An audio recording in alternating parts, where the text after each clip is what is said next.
Nous devons sanctuariser notre patrie et nos institutions, notre armée et nos services de renseignement. Une prise de conscience de la presse algérienne est également essentielle pour contrer les attaques dont l'Algérie est la cible, ainsi qu'une implication de la société civile et des partis politiques qui ne se sentent pas concernés par ce qu'il se passe et qui sont appelés à former un front interne solide pour résister aux coups qui nous sont portés, et qui vont encore s'accentuer avec le temps.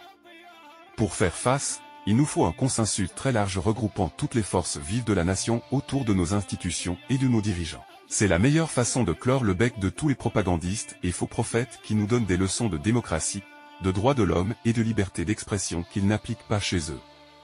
Nous devons aussi gagner le pari du développement national, ce qui exige un travail constant de chacun et chacune et une politique adéquate.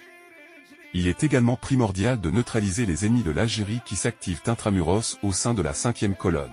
Enfin, l'Algérie doit se montrer ferme par rapport à ses positions de principe que sont la question palestinienne et celle du Sahara occidental. Et nous combattrons tous les ennemis de l'Algérie où qu'ils soient et quels qu'ils soient.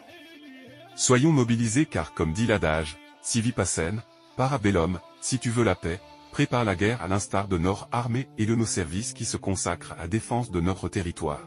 Chaque patriote algérien où qu'il soit doit se mobiliser et se consacrer lui aussi à protéger la mère patrie dans ces moments très dangereux. Nos martyrs ont fait une grande révolution et ont libéré notre pays d'un colonialisme de peuplement génocidaire, rendons leur hommage en défendant l'Algérie, en l'aidant à résister au vent contraire et à conserver sa place de mecque des révolutionnaires.